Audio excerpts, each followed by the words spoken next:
There is a country with no real army, no major industry of its own, and not even enough natural drinking water, yet right now it owns a piece of your bank, your favorite car brand, and the airport you flew through last year.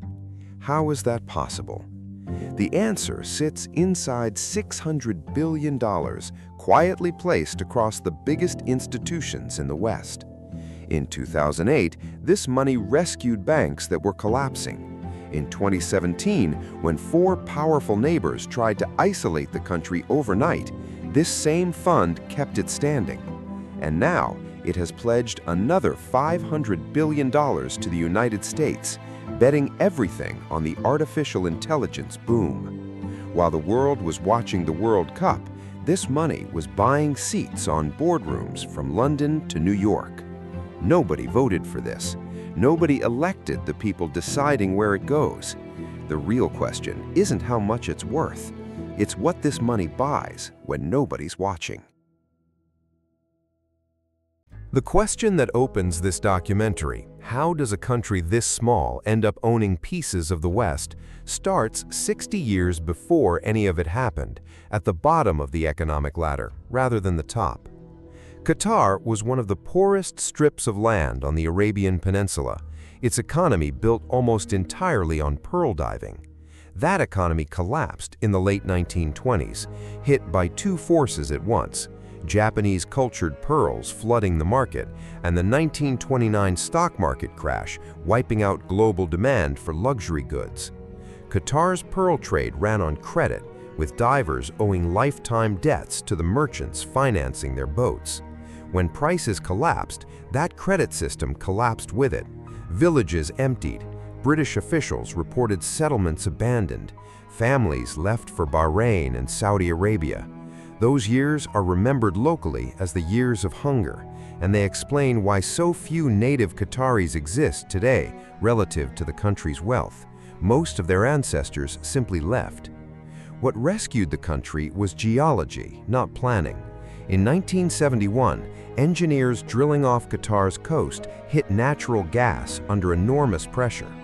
What they'd found was the North Field, holding roughly 10% of all known gas reserves on Earth. It took 14 years just to map it, and the technology and global market to sell liquefied natural gas at scale barely existed yet. For decades, the field sat undeveloped, until the mid-1990s, when the first tankers finally left Qatari shores for Japan. Within a decade, Qatar had passed Indonesia to become the world's largest LNG exporter, and per capita income rose to roughly $86,000 a year, among the highest on Earth. But cash flowing through a national budget is still just cash, and Qatar's rulers understood that a fortune built on a depleting resource has an expiration date.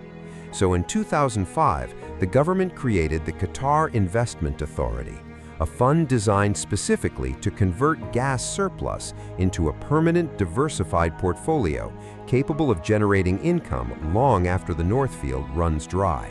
Unlike a pension fund, the QIA answers to almost no one outside Qatar's ruling structure. Its board is chaired by a senior member of the Al Thani family. Its decisions are rarely explained publicly, and unlike Norway's comparably sized fund, it does not routinely publish detailed audited returns. Independent assessments have repeatedly ranked the QIA among the least transparent large sovereign funds in the world. One widely cited scoreboard gave it roughly 46 out of 100 on disclosure. That opacity matters because the sums involved are enormous. As of the most recent estimates, the QIA's assets sit somewhere between $510 and $600 billion, depending on the date and source, with roughly 90% concentrated in just three places: Qatar itself, the United States, and Europe. That concentration is what separates this fund from most other pools of global capital. This isn't money parked quietly in bonds. It's capital embedded directly inside Western commerce. 17% of the voting rights in Volkswagen, according to the automaker's own 2025 annual report, making Qatar one of only 3 controlling shareholders alongside the Porsche Peach family and the German state of Lower Saxony. A position inside Barclays dating to the 2008 financial crisis, full ownership of Harrods, a significant stake in Harrods, a significant stake in Heathrow Airport, holdings tied to Canary Wharf, the Shard, and the company that owns New York's Empire State Building. These aren't symbolic positions. They come with board seats, voting rights, and a place at the table when decisions get made. The story most people know, Qatar, as the small country that hosted the World Cup, is only the visible surface of something far larger and far less visible. A fund with more assets than Switzerland's entire economy, controlled by a government no outside electorate can vote out. Follow a single dollar from the seabed to a boardroom in London. Natural gas from the North Field is cooled to minus 160 degrees Celsius, shrinking its volume roughly 600 times into liquid dense enough to ship. Tankers carry it to Japan, South Korea, India, and Europe, where it's burned for heat, electricity, and industry. That revenue first covers Qatar's state budget. What's left over, historically far more than the country needs to run itself, gets transferred to the Qatar Investment Authority. The fund's arms divide the work. Qatar Holding handles large corporate stakes like Barclays and Volkswagen. Qatar DR handles real estate. Qatar Hospitality runs a global hotel portfolio. Decisions run through a small circle, chaired by a senior royal, ultimately accountable to the emir, with almost no public reporting on returns or the reasoning behind major bets. Contracts make the mechanism concrete. Qatar's Volkswagen stake came with 2 seats on the supervisory board, direct influence over executive appointments and long-term strategy, access an ordinary shareholder can't simply buy. The same pattern shaped Barclays. When the bank needed emergency capital in 2008, rather than a government bailout that risked nationalization, Qatar stepped in and in return received a stake large enough to matter, along with the kind of standing that gets a phone call returned inside one of the world's largest banks. If this is the kind of financial analysis you want to see more often, subscribe to Capital and Consequence. Heathrow works the same way. It isn't just a business, it's critical UK infrastructure, and a shareholder with real influence gains visibility into expansion, pricing, and national transport strategy. Canary Wharf follows the same logic. Qatari capital sitting alongside the towers of major global banks. Gas revenue becomes surplus capital. Surplus capital becomes a strategic stake, and a strategic stake becomes access to boardrooms, to regulators, to relationships that might matter on a completely different matter later. Where does profit land, and where does risk go? Profit largely returns to Qatar, feeding the fund's long-term position, but risk moves the other way too. When Volkswagen's 2015 diesel scandal hit, engineers had installed software to cheat emissions tests. The stock fell by more than half, and Qatar's stake fell with it. Qatar didn't cause the scandal and didn't sell. It stayed, absorbing the loss as a long-term shareholder, betting on recovery. That's real financial exposure most people don't associate with a Gulf monarchy. There's a second, quieter flow with nothing to do with returns. In June 2017, Saudi Arabia, the UAE, Bahrain, and Egypt severed all ties with Qatar overnight, closing borders, shutting airspace, cutting off a country that imports roughly 90% of its food. The blockade was designed to force submission within weeks. It didn't work, largely because of money already sitting inside the QIA. According to Bloomberg, citing Qatar's own sovereign bond prospectus, the fund repatriated roughly $20 billion to support the country's banks as the crisis began, cushioning nearly $30 billion in non-resident deposits that fled Qatari banks in the same period. That capital bought time to route around the blockade, new food routes through Iran and Turkey, new flight paths, and eventually, in 2021, a full diplomatic surrender by the countries that started it. A fund built to manage prosperity ended up functioning as a war chest during an actual siege, and almost nobody outside the region noticed at the time. That's the real mechanism behind the numbers. It's a small government converting a depleting resource into permanent leverage. Leverage that can absorb a financial crisis, survive a blockade, and buy a seat inside institutions that, on paper, belong to entirely different nations. The gas will run out eventually, the stakes won't, and neither will the influence attached to them. If money and access are the mechanism, who actually walks away richer and how does it become durable? The obvious answer, Qatar itself, is too broad to be useful.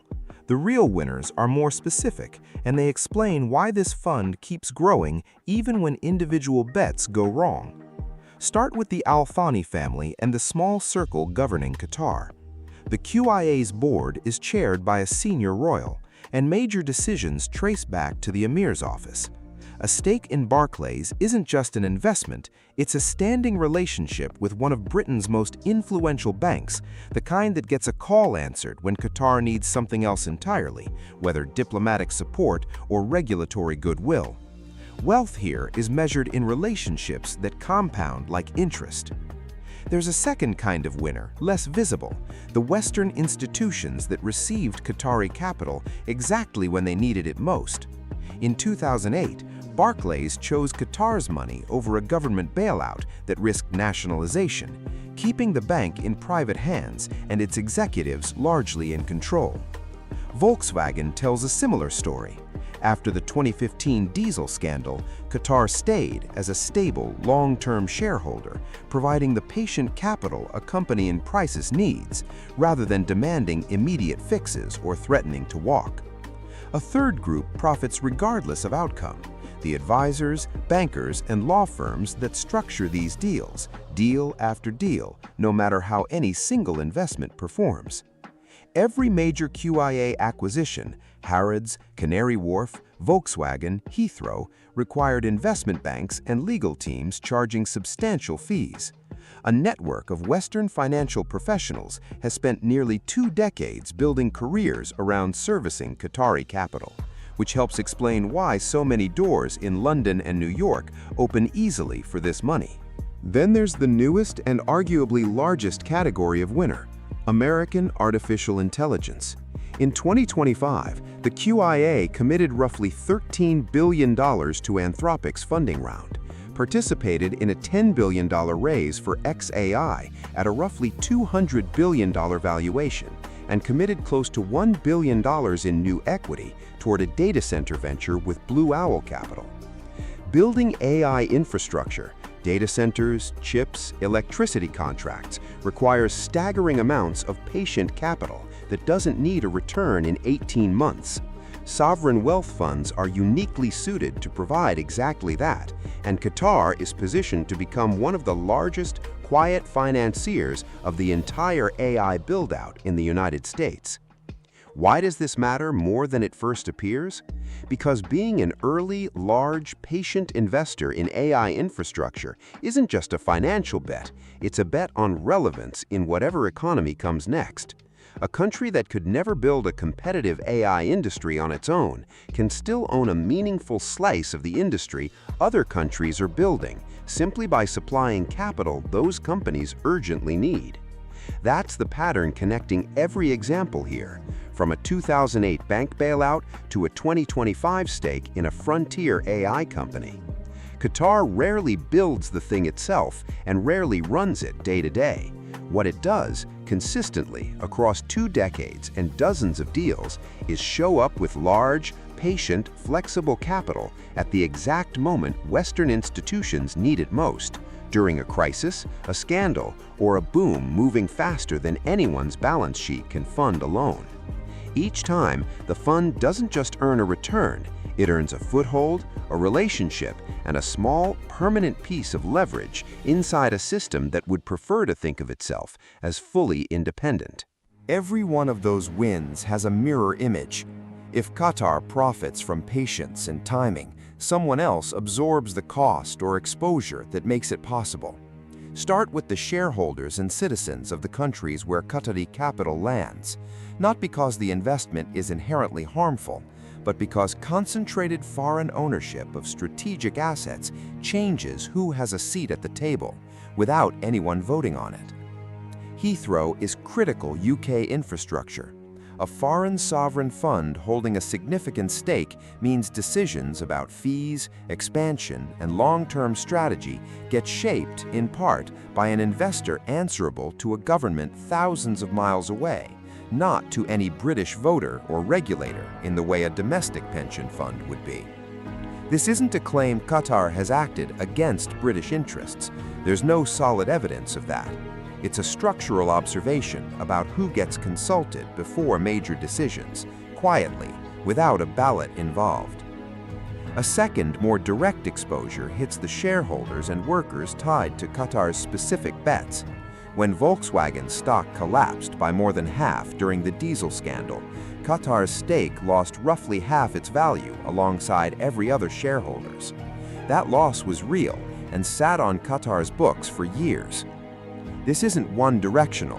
When Glencore, another QIA holding, fell sharply during a commodities downturn, that loss landed on Qatar exactly as it did on everyone else. Patience cuts both ways. It kept Qatar from panic-selling Volkswagen, but it also meant absorbing years of paper losses a more nervous investor might have avoided. The clearest, most direct cost belongs to Qatar's own residents, and it's the least visible. Qatar's transformation was built substantially on a migrant labor force vastly outnumbering its citizen population. Workers from Southeast Asia who built the stadiums, roads, and skyscrapers behind the country's rise. Extensive reporting has documented unpaid wages, dangerous conditions, and worker deaths during construction tied to major national projects, including the 2022 World Cup. None of that labor force sees a share of the QIA's returns. The fund exists to benefit Qatari citizens and the state's position, not the workers who helped generate the wealth in the first place. There's also a harder-to-price risk, reputational and political exposure for the Western institutions accepting this capital. Every time a bank or AI company accepts investment from a fund with minimal public transparency, it opens itself to questions about foreign influence and what happens if geopolitical tensions ever sharpen. During the 2017 blockade, the United States found itself hosting Al Udeid Air Base, home to U.S. Central Command on Qatari soil, while ally Saudi Arabia publicly pressured Qatar into isolation. American officials eventually concluded the blockade damaged U.S. strategic interests, and policy shifted accordingly. A reminder that deepening financial ties with a state actor entangles an institution's fortunes with a foreign government's regional rivalries, whether intended or not. Finally, there's a cost that accumulates so slowly it's almost invisible. The erosion of the assumption that major Western institutions are simply, straightforwardly Western-owned. No single deal creates that dependency alone. But 2 decades of patient, strategically placed capital have quietly built something that didn't exist in 2005, a genuine structural stake and a genuine structural say inside Western economic infrastructure. Everything so far has been about money, but money in a portfolio is just a number until it converts into something else, the ability to make other people act differently than they otherwise would. The clearest evidence of that conversion is a television network most people don't think of as a financial asset at all. In 1996, 1 year into his reign, Emir Hamad bin Khalifa Al Thani took roughly $137 million in state money and handed it to journalists, many recently let go from the BBC's Arabic service, with an extraordinary mandate: report critically on any Arab government except Qatar's own. The network, Al Jazeera, became the most watched Arabic channel on the planet within 5 years, airing footage no rival broadcaster would touch. Saudi Arabia withdrew its ambassador. Egypt arrested its journalists. None of that pressure shut it down, because the funding came from state treasury, not advertisers who could be pressured into pulling out. A small country that could never win a conventional war against its neighbors had built a way to compete with them on an entirely different battlefield. That same logic, converting capital into a hosting role no one else wants or can afford, shaped Qatar's foreign policy again and again. In 2013, the Taliban opened their first overseas diplomatic office in Doha, negotiated personally by future Emir Sheikh Tamim bin Hamad. In February 2020, the US and the Taliban signed a peace deal on Qatari soil, formally ending America's longest war. When Kabul fell in 2021, evacuation routes for tens of thousands ran through Doha's airport, one of the largest civilian airlifts in modern history. None of that happens without decades of financial groundwork building the physical and diplomatic capacity to be useful in exactly this way. If you've stayed with us this far, subscribe to Capital and Consequence and join us for more long-form documentaries about money, power, and the consequences behind the headlines. The clearest test of whether financial power had converted into political power came in June 2017 when Saudi Arabia, the UAE, Bahrain, and Egypt severed all ties with Qatar and issued 13 demands, including shutting down Al Jazeera and submitting to a decade of external monitoring, amounting to a surrender of sovereignty.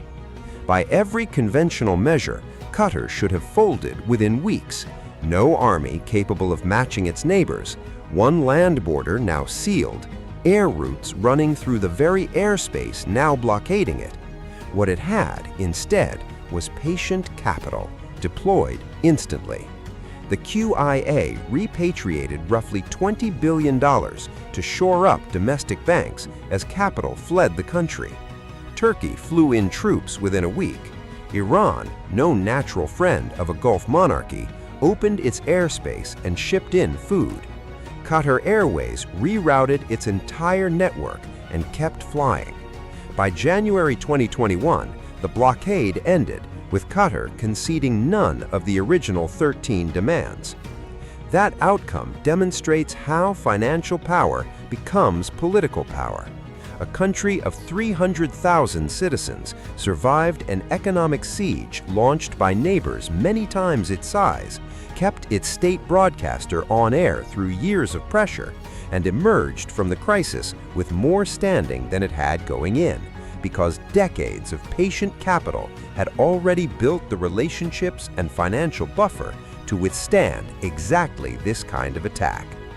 A small state cannot win a conventional confrontation against a larger power, but it can make itself so financially and diplomatically embedded in enough systems, Western banks, American AI companies, Taliban negotiations, Israeli-Hamas talks, that isolating it becomes nearly impossible. Money bought the position, timing turned it into leverage, and leverage, embedded deeply enough, starts to look a great deal like power no army ever had to provide. Everything examined so far is documented, verified, already public record.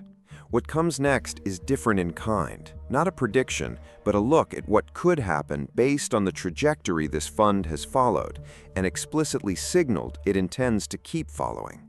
Some of this is confirmed fact, some is informed scenario building.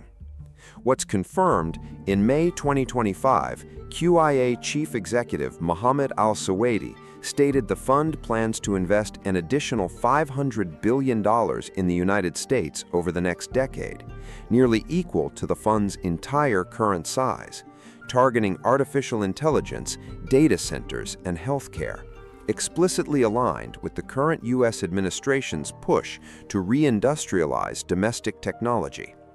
By September 2025, the fund had already moved on that pledge, roughly $13 billion into Anthropic, $10 billion into xAI, close to $1 billion in a Blue Owl Capital data center venture.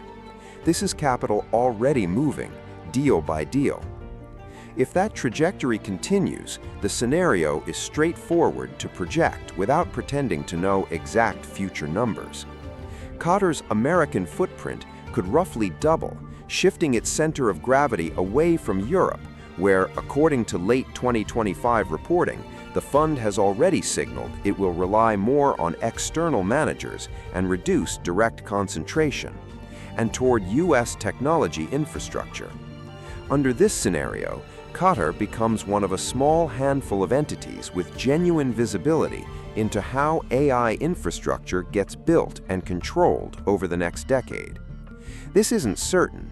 Estimates about AI infrastructure spending vary enormously, and a market correction, a shift in political priorities, or a technological plateau could slow that pledge considerably. A second scenario is shaped by vulnerability rather than ambition. Qatar's model depends on a finite resource. The North Field won't produce gas forever, and while current reserves suggest decades of production remain, a global shift toward renewable energy could compress the timeline for peak LNG demand sooner than current projections assume. If gas revenue growth slows meaningfully over the next 15 to 20 years, the QIA faces a challenge every sovereign fund eventually confronts: growing a global portfolio without the same scale of fresh capital arriving from the resource that built it. A third scenario involves geopolitical risk that's harder to model but impossible to ignore.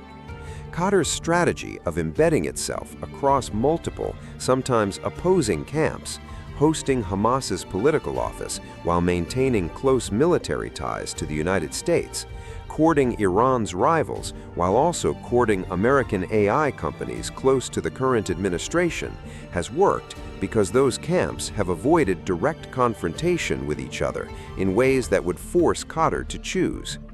Available evidence suggests this balancing act has held for nearly 2 decades, surviving a war in Iraq, an Arab Spring, a 4-year blockade, and a war in Gaza. But it's a strategy that depends on continued fragmentation among the powers being balanced. If tensions ever sharpened to the point where Qatar's partners aligned against interests it has chosen to host, its position as an indispensable middleman could erode faster than its portfolio could adjust. What connects all 3 scenarios is one open question: is Qatar's model turning a depleting resource into permanent leverage, then leverage into indispensability, sustainable indefinitely, or perfectly suited to a specific window of global conditions that may not persist? The evidence doesn't answer that cleanly. What it does show is a small state that has outplanned larger neighbors for 2 decades, using patience and timing rather than population or military strength. And whether that holds for the next 20 years is the question worth watching. Go back to the question that opened this documentary. What does this money actually buy when nobody's watching? By now, the answer is no longer abstract. It buys board seats inside Volkswagen during a crisis the company couldn't have weathered as easily alone. It buys standing inside Barclays that a government bailout would never have provided. Standing that helped the bank stay in private hands in 2008 instead of facing nationalization. It buys a television network capable of surviving 2 decades of regional pressure because no advertiser can ever threaten to pull its funding, and no rival government's anger can force it off the air. It buys the ability to survive an economic siege launched by neighbors many times Qatar's size, and to emerge from that siege in 2021 having conceded absolutely nothing on the original list of 13 demands. And now, increasingly, it buys a front-row seat inside the infrastructure of artificial intelligence before almost anyone else has finished deciding what that infrastructure is even going to look like or who it will ultimately answer to. None of this required an army. None of it required a population large enough to matter on a map, nor a domestic industry capable of competing head-to-head with Germany's automakers or America's technology giants. It required a resource that happened to sit beneath the right stretch of seabed, a government patient enough to wait 15 years before selling the first shipment of liquefied gas, and 2 decades of consistently choosing long-term leverage over short-term consumption, buying stakes instead of yachts, building relationships instead of spending everything on a single spectacular season, absorbing years of paper losses on Volkswagen stock instead of panic selling at the first sign of trouble. Every other Gulf state had access to comparable reserves of oil or gas over the same stretch of decades.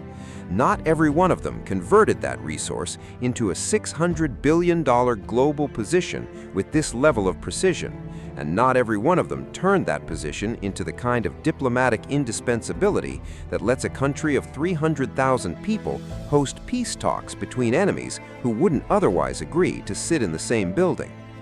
The uncomfortable part of this story isn't that Qatar did something illegal or even something particularly unusual for a wealthy state with capital to deploy.